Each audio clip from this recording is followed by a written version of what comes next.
இந்திய கிரிக்கெட் அணியோட வீரர்கள் தொடர்ச்சியாக பெங்களூருவுக்கு போய் தங்களோட உடல் தகுதி பரிசோதனையில் கலந்துட்டு வராங்க.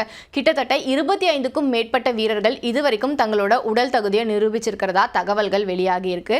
இவங்க எல்லாரையும் பொறுத்த வரைக்கும் பார்த்தோம் அப்படின்னா ஒரு குடையின் கீழ், அதாவது பெங்களூரில் இருக்கிற தேசிய கிரிக்கெட் அகாடமியில் தான் இவங்களுக்கான சோதனை அப்படிங்கிறது நடத்தப்பட்டிருக்கு. ஆனால் விராட் கோலிக்கு மட்டும் அவர் தங்கி இருக்கிற லண்டன்லேயே இந்த பரிசோதனை அப்படிங்கிறது நடத்தப்பட்டதா தகவல்கள் வெளியாகி இருக்கு. இது இப்போ கடும் விமர்சனத்திற்கும் ஆளான ஒரு விஷயமா மாறி இருக்கு. அதுக்கு காரணம் என்ன அப்படின்னு பார்த்தோம்னா, தேசிய கிரிக்கெட் அகாடமியை பொறுத்த வரைக்கும் அது முழுக்க முழுக்க இந்திய கிரிக்கெட் வீரர்களுக்கான ஒரு இடமா தான் பார்க்கப்படுது.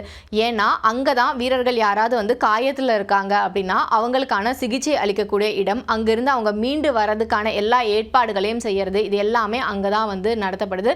அதே மாதிரி யாராவது ஒரு காயம் காரணமாக அவதிப்படுறாங்க, அந்த காயத்திலிருந்து அவங்க முழுமையா குணமடைஞ்சிட்டாங்க அப்படின்னா அவங்க தங்களோட உடல் தகுதியை அங்க தான் பரிசோதனை பண்ணணும். அப்படி இருக்கும்போது விராட் கோலிக்கு மட்டும் தனிப்பட்ட முறையில் அவர் தங்கி இருக்கிற லண்டன்ல ஏன் சோதனையை நடத்தினாங்க, விராட் கோலிக்கு மட்டும் அப்படி ஒரு சலுகையை ஏன் கொடுக்கணும் அப்படிங்கறதான் பிசிசிஐ முன்னாடி எல்லாருமே எழுப்புற கேள்வியா இருக்கு. இதற்கு காரணம் என்ன அப்படின்னு பார்த்தோம்னா, இதே மாதிரி வருங்காலங்களில் வேற வீரர்கள் கூட எங்களுக்கு நாங்கள் இங்கே வரமாட்டோம், பெங்களூருக்கு நாங்கள் இருக்கிற இடத்துலயே எங்களுக்கு உடல் தகுதி சோதனையை நடத்தணும் அப்படிங்கிற கோரிக்கையை முன் வச்சா அது பிசிசிஐக்கு ஒரு பெரிய தலைவலியா மாறக்கூடும் அப்படிங்கிறதான். ஏன்னா ஒரு சீனியர் பிளேயர், இந்தியாவோட ஸ்டார் பேட்ஸ்மேன் அப்படிங்கிறத மட்டும் வச்சுக்கிட்டு அவருக்கு இப்படி ஒரு சலுகையை கொடுக்கக்கூடாது அப்படிங்கிறது ஒரு தரப்பினரோட கருத்தாக இருக்குது. இன்னொரு பக்கம் பார்த்தோம் அப்படின்னா விராட் கோலி லண்டனில் செட்டில் ஆகியிருக்காரு, ஃபேமிலியோட அங்கே தான் இருக்காரு.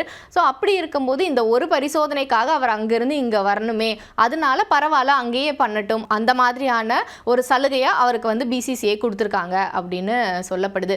எது எப்படி இருந்தாலும் இது சரி தவறு அப்படிங்கிற விவாதங்கள் எல்லாம் ஒரு பக்கம் போயிட்டு இருந்தாலும் இதற்கான உரிய விளக்கத்தை நிச்சயமா பிசிசிஐ கொடுக்கணும் அப்படிங்கிறது தான் எல்லாரோட எதிர்பார்ப்பாகவும் இருக்கு. இதை தாண்டி இன்னொரு மிக முக்கியமான விஷயம் என்ன அப்படின்னு பார்த்தோம்னா, இந்திய கிரிக்கெட் வீரர்களுக்கு இப்போதைக்கு யோயோ டெஸ்ட் மட்டும் தான் பண்ணியிருக்காங்க. ஆசிய கோப்பைக்கு தகுதி பெற்றிருக்கிற வீரர்களுக்கு மட்டும் அங்கே துபாயில் பிராண்ட்கோ டெஸ்ட் நடத்தப்படும். ஆனால் இந்த டெஸ்டோட முடிவுகளின் அடிப்படையில் வீரர்களோட அந்த பிளேயிங் 11 தேர்வு அப்படிங்கிறதெல்லாம் இருக்காது. இது சும்மா வீரர்களோட உடல் தகுதியை தெரிஞ்சுக்கிறதுக்காக மட்டும் பிராண்ட்கோ டெஸ்ட் அப்படிங்கிறது துபாயில் நடத்தப்படும் அப்படின்னு ஒரு கூடுதல் தகவலும் வெளியாகி இருக்கு.